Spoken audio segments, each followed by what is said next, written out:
Now we start a new chapter, work, power, energy.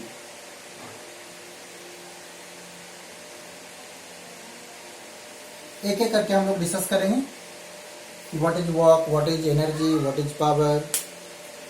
आइए सीखते हैं वर्क के बारे में।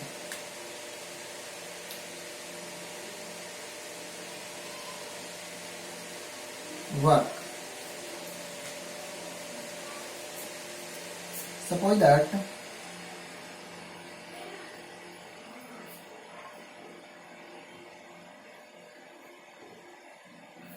there is a block of mass m, a force is being applied F, and due to this force there is a displacement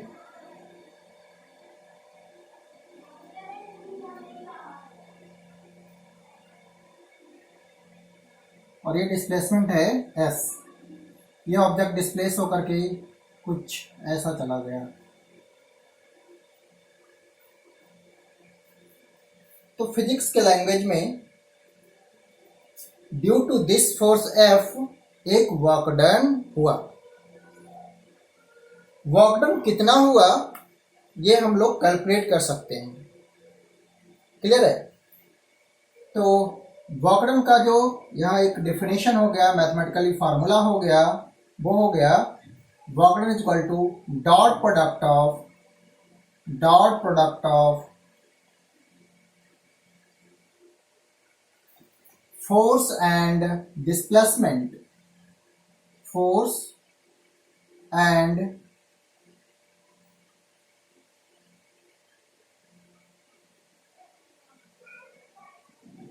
displacement.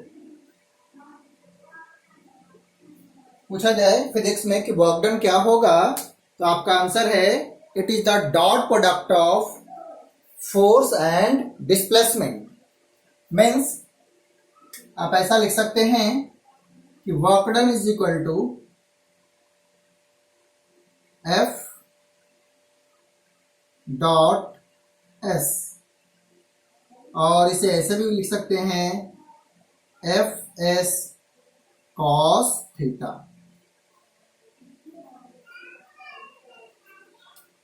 Where F is equal to what? Force, S for displacement,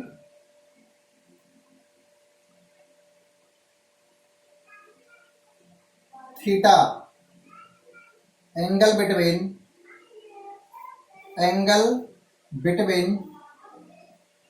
F and S। Clear? अब जानते हैं कि work done की unit क्या होगी। क्या होगा unit? देख के बताइए मुझे। ऐसा यूनिट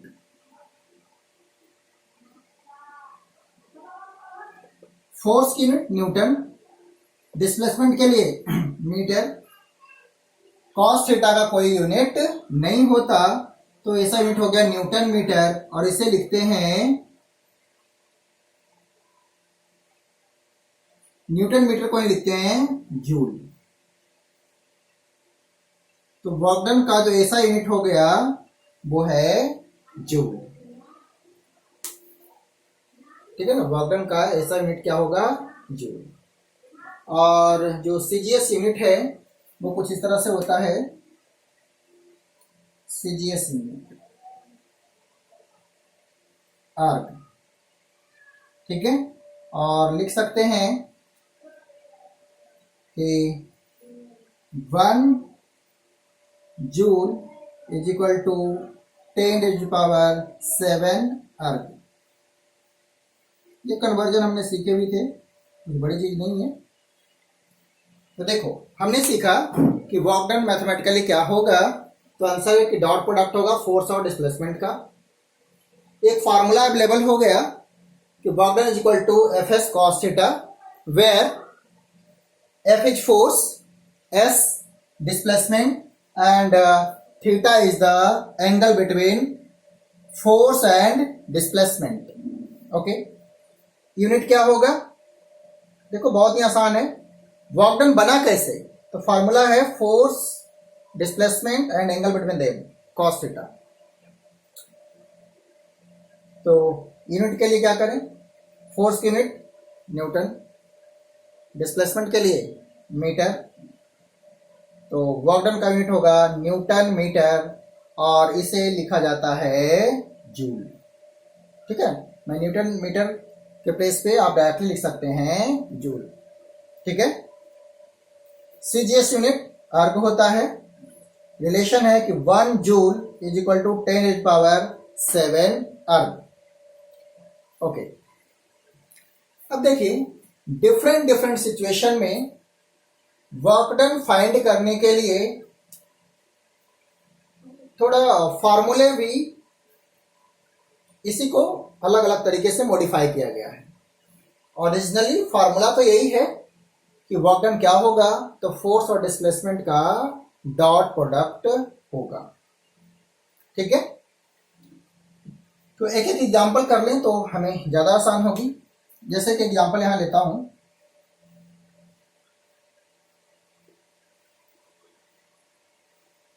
कि मैं ऐसा लिखता हूं इसी केस में कि फोर्स है, सेम केस के लिए, इसी केस के लिए मैं बात कर लूं, लिख दूं क्या? Force 100 newton, displacement 1 metre. तो देखना वर्क डन क्या होगा. अब कौन सा फार्मूला लगाएं? लगा दो F S cos theta. F 100, S 1 metre and theta, जिस डायरेक्शन में फोर्स एक्ट हुआ है डिस्प्लेसमेंट भी उसी डायरेक्शन में है. क्लियर? तो थीटा कितना होगा? 0. देखो डिस्प्लेसमेंट का भी तो डायरेक्शन यही है. This is the direction of displacement. और फोर्स भी इसी डायरेक्शन में है. तो दोनों जब एक ही डायरेक्शन में होगा तो एंगल कितना होगा? 0. Theta 0, cos 0 1. तो ये हो जाएगा answer 1 and it become 100 joule. तो यहाँ वर्क डन आ गया 100 जूल. कितना आसान है. अब एक और सिचुएशन देखते हैं.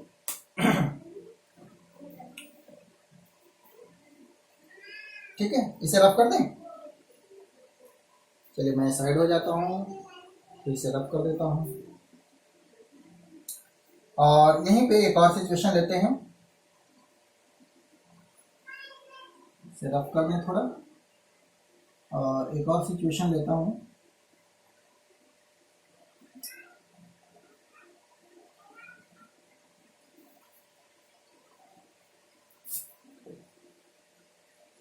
इस पर जो फोर्स अप्लाई हुआ है it makes an angle like this. F, it is of 100 Newton, makes an angle of 60 degree. और इसके चलते जो डिस्प्लेसमेंट हुआ वो सेम लिखता हूं 1 मीटर. 1 मीटर का डिस्प्लेसमेंट हुआ या तो यहाँ आ गया होता. ओके, अब पूछा जाए कि वर्क डन कितना होगा. ये एग्जांपल नंबर हो गया 2.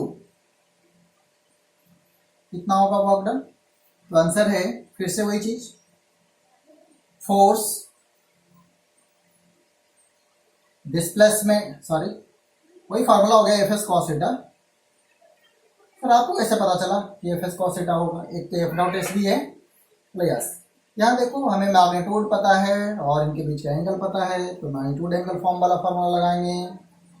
और ये होगा 100 into 1 into cos of 60 degree cos 60 half होता है, तो 100 into 1 into half it become 50 of joule. Work done हो गया 50 जूल। इस बार वर्क डन होगा 50 जूल। क्यों? तो देखिए यहाँ सिचुएशन कि जिस डायरेक्शन में डिस्प्लेसमेंट हो रहा है और जो फोर्स एक्ट कर रहा है इनके बीच में एंगल है 60 डिग्री, तो वर्क डन पहले से कम होगा। ठीक है, चलिए तो अब मैं आपको सिखाता हूं किस तरह से सिचुएशन अलग अलग होंगे तो आप वर्क डन कैसे फाइंड करोगे। ठीक है, तो कुछ डिफरेंट तरीके हैं वर्क डन फाइंड करने के लिए, डिफरेंट टाइप्स ऑफ क्वेश्चन के लिए। तो आइए मैं अब सिखाता हूं आपको methods to find work done. ठीक है,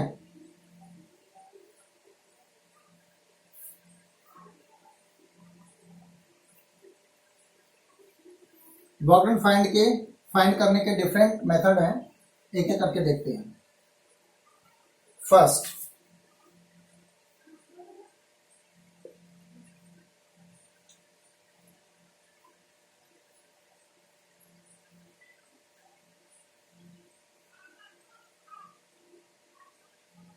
मैग्नीट्यूड एंगल फॉर्म।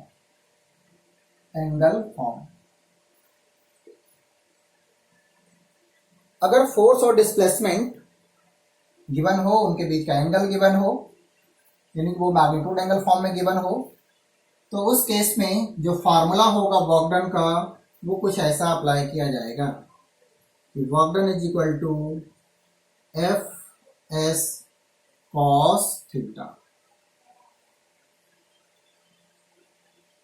ठीक है, एग्जाम्पल भी देख लेते इसके साथ। एग्जाम्पल, फोर्स दिया हुआ हो 60 Newton,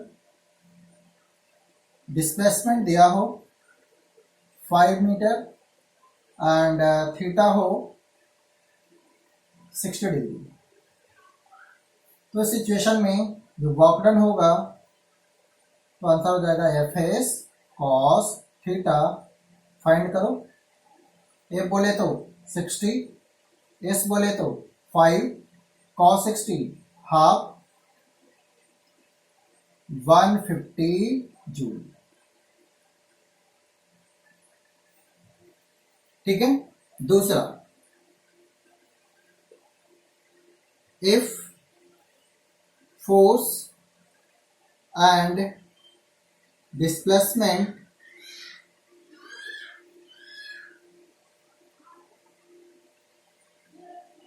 is in component form,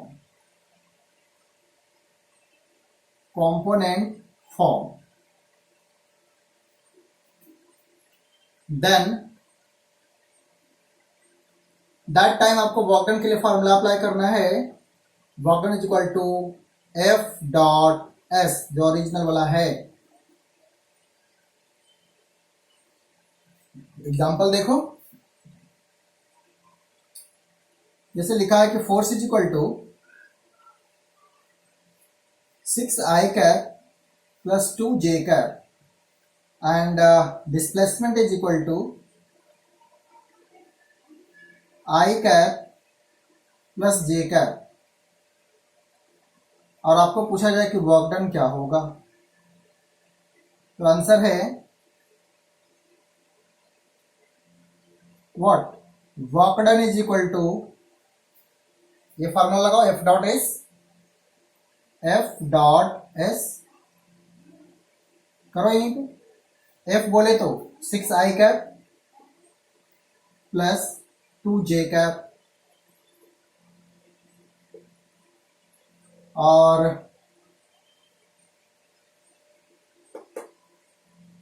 i cap plus j cap. Solve करेंगे, आंसर आएगा 6 प्लस 2 8 जूल। ठीक है, आई होप आप ये समझ पा रहे होंगे कि मैं ये सारे फॉर्मेट क्यों डिस्कस कर रहा हूं। ताकि आपको जब क्वेश्चन आए तो कोई कंफ्यूजन क्रिएट नहीं हो। ठीक है, मैग्नीट्यूड एंगल फॉर्म में गिवन होगा, बिल्कुल आसान सा सर, ये फॉर्मूला लगा देंगे, है तो यही चीज, एफ डॉट एस को ही एफ एस कॉस थीटा लिखते हैं। किसी सिचुएशन में डायरेक्टली आपको फोर्स का मैग्नीट्यूड गिवन है, डिस्प्लेसमेंट का मैग्नीट्यूड गिवन है, एंगल गिवन है between force and displacement, in that case you have to apply this formula directly and you will get the result.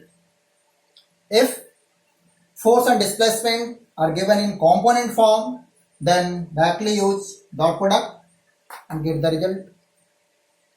ठीक है, यहां से एक चीज और क्लियर है कि dot product is the scalar quantity, so work done is also a scalar quantity. आप लिख सकते हैं यहां भी, ये कैसा क्वांटिटी है, अ स्केलर क्वांटिटी।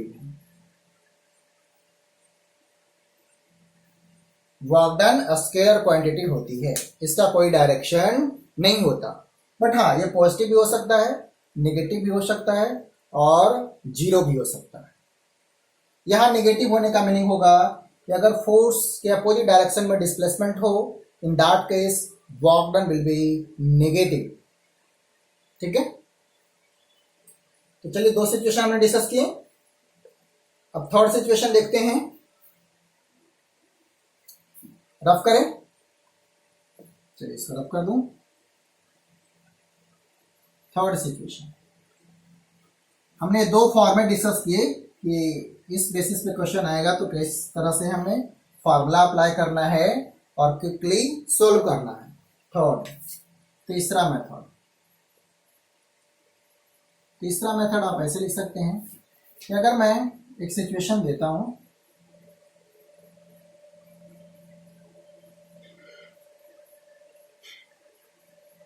ये सिचुएशन है कि मास का ऑब्जेक्ट है और जो इस पर फोर्स अप्लाई हुआ है, ये फोर्स कुछ ऐसा है जैसे लाइक 4x+2। ठीक है, और जो डिस्प्लेसमेंट हुआ है वो डिस्प्लेसमेंट है कुछ ऐसा, x = 0 से x = 2 मीटर, यानी x इनिशियल ये रहा और x फाइनल ये रहा। x = 0 से x = 2 मीटर का डिस्प्लेसमेंट हुआ है। मीन्स जब फोर्स वेरिएबल हो इन टर्म्स ऑफ पोजीशन, तो वैसे सिचुएशन में आपको वर्क डन के लिए जो फार्मूला अप्लाई करना है वो कुछ ऐसा वाला, for a small work done dw = f dx। क्योंकि यहां जैसे जैसे x चेंज हो रहा है, फोर्स की वैल्यू भी चेंज हो रही है। तो very small change in x means very small change in force. In that situation a small work done will be f dx. Now integrate both sides, dw = f dx. Means if force is variable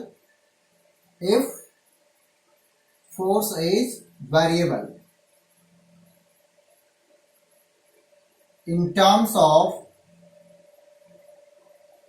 x, तो वैसे situation में आपको dw = f dx का integral find करेंगे। इसका मैं solution भी बताता हूं। ये तो हमारे पास जनरल वे हो गया कि अगर फोर्स x के टर्म में गिवन हो, मीन्स पोजीशन के साथ चेंज हो रहा हो, वेरी कर रहा हो, इन दैट सिचुएशन हम लोग वर्क डन कैसे फाइंड करें, क्योंकि इस पर फोर्स कांस्टेंट है नहीं, x चेंज होने से फोर्स का मैग्नीट्यूड भी चेंज हो रहा है। तो वैसे सिचुएशन में हम लोग अभी जानते हैं कि इंटीग्रल निकालेंगे f dx का। ठीक है, और यहाँ पे इसको सोल्व करके देखते हैं हम लोग आंसर। इस एग्जाम्पल का हम लोग आंसर निकालते हैं, क्या होगा, वर्क डन क्या होगा। तो वही तरीका, work done integral of f of dx। चलिए वैल्यू पुट करते हैं। f बोले तो 4x प्लस में 2 dx, x initial to x final. Variable क्या x है, x कहां से कहां तक वेरी कर रहा है, तो लोअर लिमिट जो x का है इट इज 0 एंड फाइनल या अपर लिमिट इज 2। यहां से इंटीग्रेट करेंगे तो work done is equal to integral of 4x plus 2। You know कैसे इंटीग्रेट करेंगे, 4x स्क्वायर बाय 2 प्लस में 2x एंड 0 to 2। आपको पता है कि कैसे हमें लिमिट पुट करना होता है। आंसर हो गया कितना, 2x स्क्वायर प्लस में 2x, limit you know 0 to 2। अब मैं इसको यहां ले आऊं, इसको यहां ले आते हैं। Work done is equal to 2x square plus 2x, limit put करते हैं। कैसे पुट करते हैं लिमिट, बताओ मुझे, मैं आपको याद दिला दूं। पहले अपर लिमिट 2, x के प्लेस पे 2 का square plus 2 into 2, by default इस बार 2 बहुत ज्यादा आ गया, फिर माइनस साइन लिखेंगे। अब 2 x के प्लेस पे 0 का स्क्वायर प्लस 2 इंटू 0, सोल्व कर लीजिए। 2 2 जा 4 2 जा 8 plus 4 12 and minus 0, work done become 12 joule. ये आपका सॉल्यूशन। देखिए मैं आपको सिचुएशन और उसके साथ एक एग्जाम्पल भी डील कर रहा हूं, ठीक है ना, कोई दिक्कत नहीं होनी चाहिए। तो अगर फोर्स वेरिएबल होगा उस सिचुएशन में हमें कैसे वर्क डन फाइंड करना है, तो इंटीग्रल निकालना है फोर्स और डिस्प्लेसमेंट का, मीन्स एफ डी एक्स निकालना है। क्लियर। और मैंने क्या आपको एग्जाम्पल भी बता दिया कि एक ऑब्जेक्ट पे फोर्स कुछ इस तरह से वेरी कर रहा है 4x प्लस 2, और जो पोजीशन में चेंज हुआ है वो ओरिजिन से 2 मीटर तक। पूछा जाए कि what will be the work done, तो आंसर है एफ डी एक्स। इसको इंटीग्रेट कर देंगे, लिमिट पुट करेंगे, आंसर आएगा, here answer is 12 joule. Am I clear? Okay, अब एक और सिचुएशन डिस्कस करते हैं। अभी एक एक एग्जांपल दे रहे हैं, फिर इस पे और भी क्वेश्चन हम लोग डिस्कस करेंगे। चलिए इसको आप स्क्रीनशॉट ले लीजिए, मैं साइड हो जाता हूं, तो इसको रफ कर देते हैं।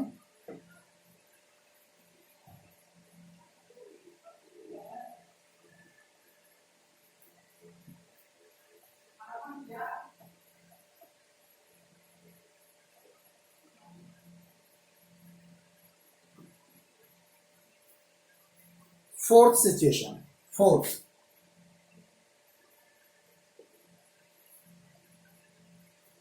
if there is a graph, there is a graph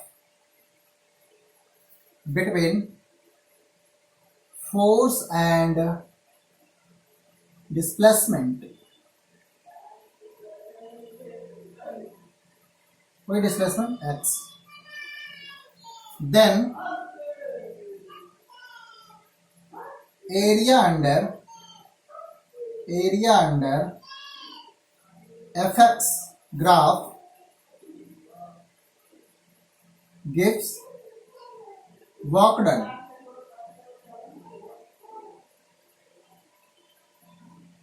ठीक है, इज द इंपॉर्टेंट पॉइंट। कैसे वो देखो,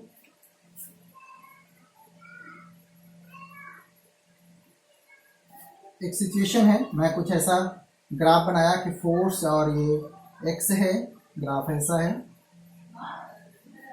आपको फाइंड करना वर्क डन क्या होगा। तो आंसर है कि work done is equal to area under F x graph.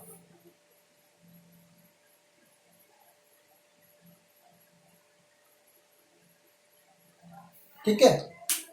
Area कैसे निकालेंगे, तो देखो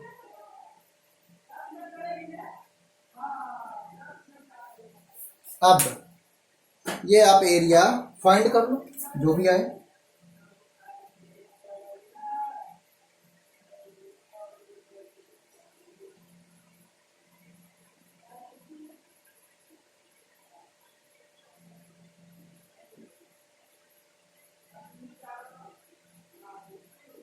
ये जो मैंने शेडो किया हूँ ये पूरा पार्ट, ठीक है। ये जो एरिया आएगा, दिस एरिया फिजिक्स में क्या हो जाएगा, ये एरिया फिजिक्स में क्या हो जाएगा, तो वर्क डन हो जाएगा, ठीक है। तो इसका भी एक एग्जांपल ले लेते हैं। अगर मैं कुछ ऐसा लिखूं, एग्जांपल लेता हूँ, अब एक ग्राफ बना लेते हैं। This graph like this is force and position. Graph मैं ऐसे शुरू करता हूँ,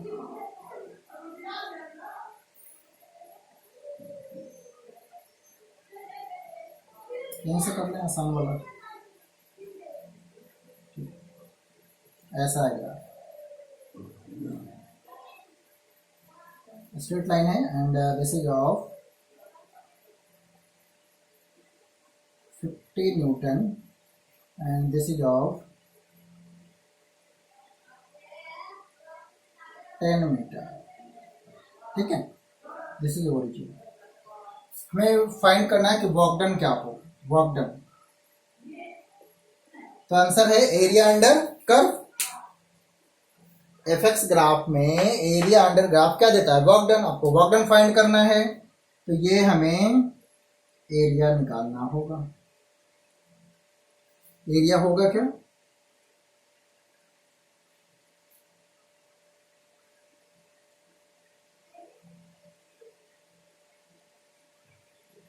हाफ ऑफ बेस, नेमिंग कर दूं, ए और बी लिख देता हूं। Half of base O B into height A B. बता दीजिए इसमें, half of O B is 10, right down, A B 50, right down, it become 250 joule. यहाँ वर्क हो जाएगा 250 जूल, क्योंकि यहाँ एरिया कितना आया 250, तो यूनिट यहाँ लिखेंगे जूल, आंसर होगा 250 जूल। ये फोर्थ सिचुएशन। जब कभी फोर्स और डिस्प्लेसमेंट के बीच में ग्राफ गिवन हो, उस सिचुएशन में एरिया अंडर एफएक्स ग्राफ आपको वर्क डन हो जाएगा, ठीक है। तो हमने ये 4 सिचुएशन डिस्कस किए और आई होप आपको इस समझ आया होगा। ये मैंने ऐसा इसलिए बनाया ताकि जब क्वेश्चन आए तो हमें ज़्यादा सोचना नहीं पड़े।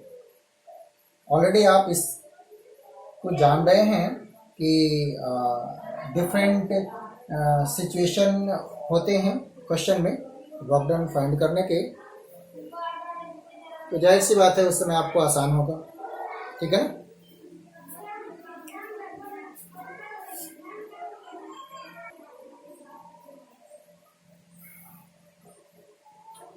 आइए एक और सिचुएशन हम लोग डिस्कस करते हैं।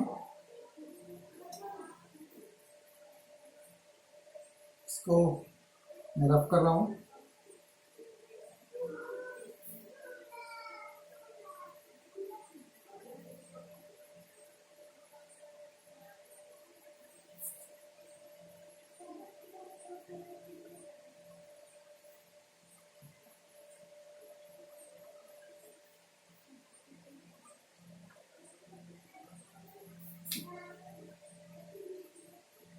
Fifth, work energy theorem.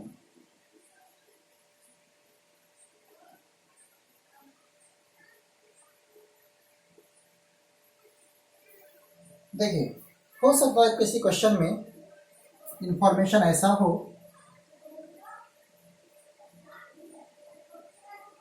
कि एक ऑब्जेक्ट कुछ इस तरह से डिस्प्लेस हो रहा है कि उसकी इनिशियल वेलोसिटी हमें पता है, और वो है कुछ है इनिशियल वेलोसिटी, इसके बारे में इंफॉर्मेशन हो, और फाइनल वेलोसिटी जिस ड्यूरेशन में हमें वर्क डन फाइंड करना है, इस इंस्टेंट की भी आपको वेलोसिटी पता हो।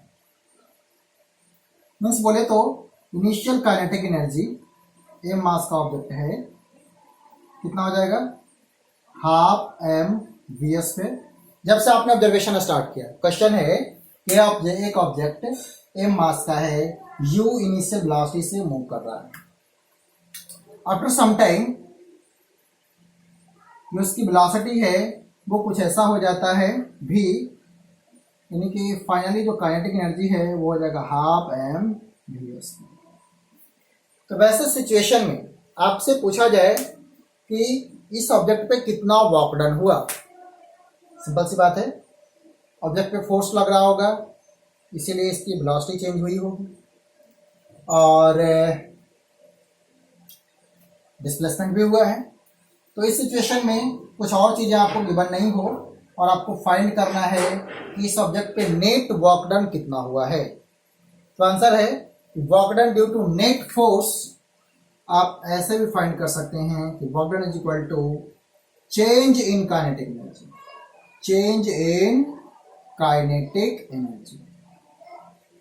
सिर्फ काइनेटिक एनर्जी के बारे में भी आपको पता हो तो आप बता सकते हैं कि ऑब्जेक्ट पे ड्यू टू नेट फोर्स कितना वर्क डन हुआ है। मीन्स यहां पूछा जाए कि ऑब्जेक्ट की इनिशियल वेलोसिटी यू है, फाइनल भी है, तो बताइए कि ऑब्जेक्ट पे नेट वर्क डन कितना हुआ। तो आंसर है work done is equal to change in kinetic energy, बोले तो final kinetic energy minus initial kinetic energy. इसी को डेल्टा के भी लिख सकते हैं, change in kinetic energy, K for kinetic energy. Clear है? This is initial kinetic energy and this is final kinetic energy. तो आप ऐसे भी वर्क डन फाइंड कर सकते हैं। ये सिचुएशन कब है कि आपको फाइंड करना है कि ड्यू टू नेट फोर्स, जो इस पर रिजल्टेंट फोर्स लग रहा है, तो ड्यू टू नेट फोर्स इस पर कितना वर्क डन हुआ है। तो आप बताएंगे कि change in its kinetic energy के बराबर। ठीक है, जैसे इस सिचुएशन में बहुत सारे फोर्सेस लग रहे हैं, जैसे नॉर्मल रिएक्शन लग रहा है, एमजी लग रहा है, अप्लाइड फोर्स होगा, हो सकता है कुछ फ्रिक्शन होगा, तो सबके चलते जो नेट वर्क डन होगा वो इस फॉर्मूले से बताया जा सकता है। वो किसी एक के लिए नहीं होगा, नेट फोर्स के लिए होगा। ठीक है ना? चलिए, तो हमने एक एक करके सिचुएशन डिस्कस किए हैं कि डिफरेंट टाइप्स के जब क्वेश्चन आएंगे वर्क डन से रिलेटेड, तो आई होप अब आप कर पाएंगे। ठीक है ना? क्योंकि मैंने अलग अलग फॉर्मेट में क्वेश्चन भी डिस्कस किया हूँ, एक एग्जाम्पल डिस्कस किया हूँ। चलिए, तो अब मैं चलो ये जानते हैं कि आपने ये लिखा कैसे। अब मैं आपको सिखाता हूँ work energy theorem. What is work energy theorem? ठीक है, तो आइए हेडिंग लिखते हैं work energy theorem.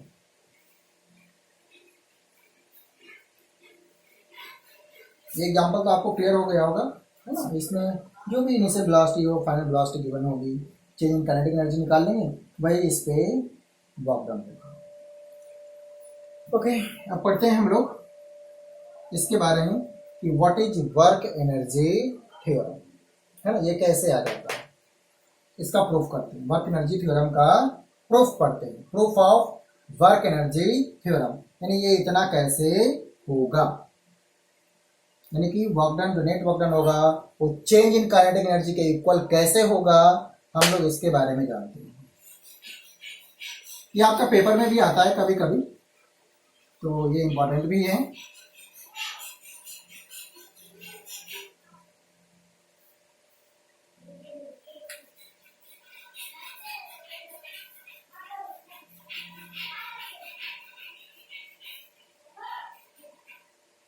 Work energy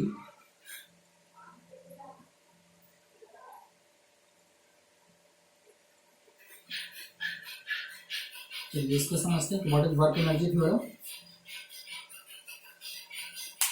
work energy theorem है कि work done due to net force is equal to change in its kinetic energy.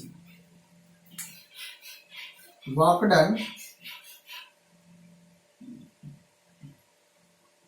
Due to net force is equal to change in its kinetic energy, change in its kinetic energy। ठीक है, तो इस चीज को हम लोग थोड़ा proof करते हैं कि कैसे होगा, यानी कि वर्क डन जो होगा वो चेंज इन काइनेटिक एनर्जी के इक्वल कैसे होगा। थोड़ा सा इस पे फोकस करते हैं, इसका प्रूफ देखते हैं। हमें ये प्रूफ करना है कि जो वर्क डन होगा वो चेंज इन काइनेटिक एनर्जी के इक्वल होगा। आइए डिस्कस करते हैं।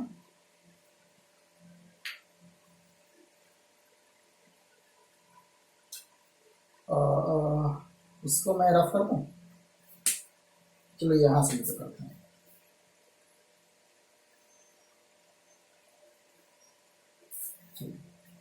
हम लोग इसका प्रूफ देखते हैं। Kinetic energy K4 kinetic energy, kinetic energy होगा कितना, हाफ एम वी स्क्वायर के बराबर। काइनेटिक एनर्जी कितना ही होता, हाफ एम वी स्क्वायर। यहाँ K4 kinetic energy.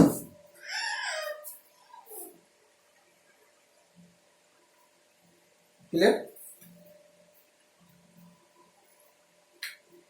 Now differentiating both side with respect to t means, मैं लिखता हूं, लिख दूं क्या, चलो लिखना क्या है।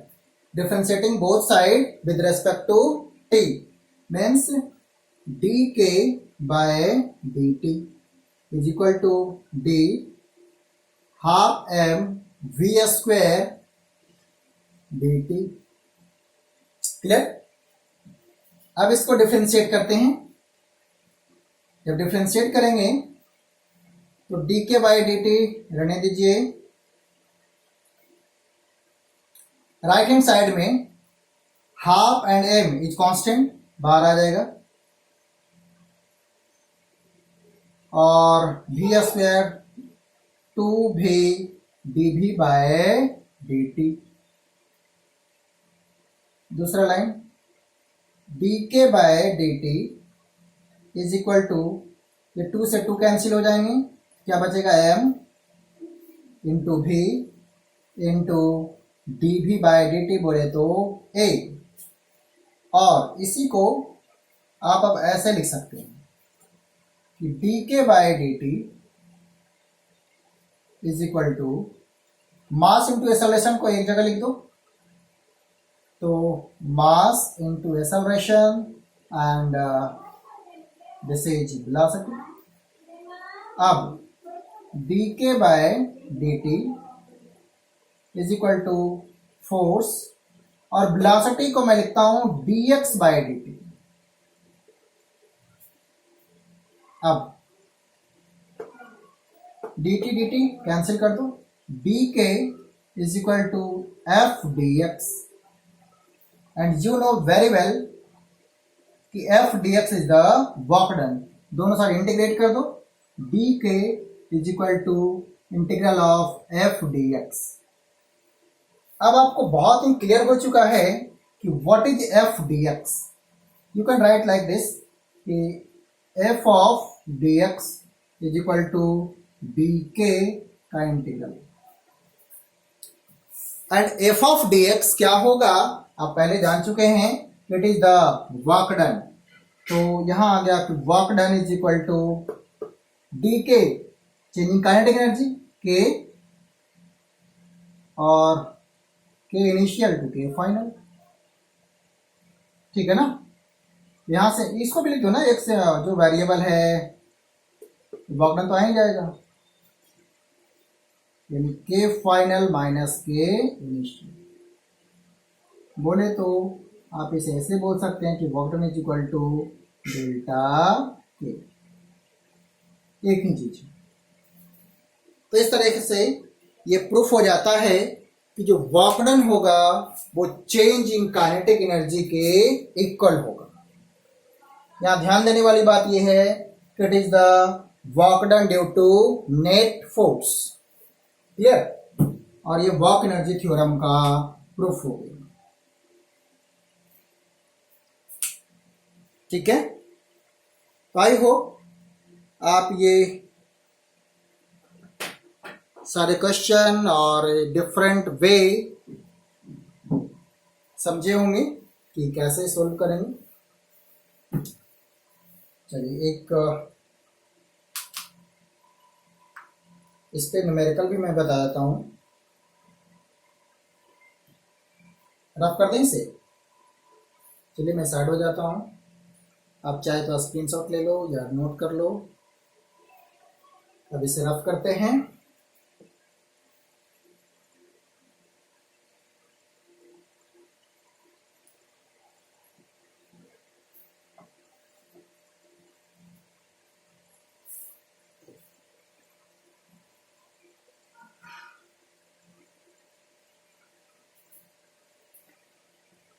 जैसे मैं आपको एक क्वेश्चन देता हूँ कुछ ऐसा कि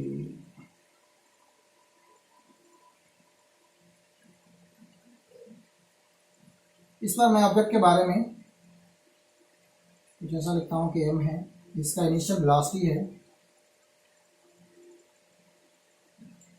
50 मीटर पर सेकेंड, और due to friction after some time its velocity become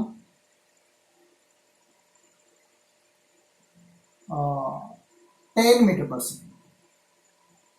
आपसे पूछा जा रहा है कि what is the work done due to net force, ठीक है ना। इसे कोई स्टॉप कर रहा है, इसका मतलब कोई फोर्स तो लग रहा होगा इसके अगेंस्ट। तो हमें बताना है कि ड्यू टू नेट फोर्स इस पर वर्क डन कितना हुआ है। तो आंसर है m मैं ले लेता हूँ, m is equal to 1 kg लिख लेता हूँ आसान बनाने के लिए। तो वर्क डन होगा, क्या अप्लाई करेंगे, इस बार फोर्स के बारे में कोई इंफॉर्मेशन नहीं है, डिस्प्लेसमेंट कितना होगा कोई इंफॉर्मेशन नहीं है डायरेक्टली। तो ऐसे सिचुएशन में क्या करें, तो वर्क एनर्जी थ्योरम यूज करेंगे, क्योंकि आपको इनिशियल और फाइनल वेलोसिटी गिवन है।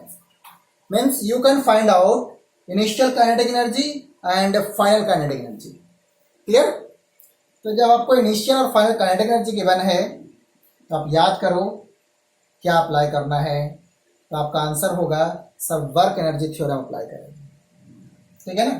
तो आइए क्या लिखेंगे, final kinetic energy minus initial kinetic energy होगा क्या, आप ही बताओ मुझे। Half m v minus half m u का स्क्वायर, बोले तो 1 इंटू भी बोले तो 50 का स्क्वायर माइनस हाफ 1 इंटू 10 का स्क्वायर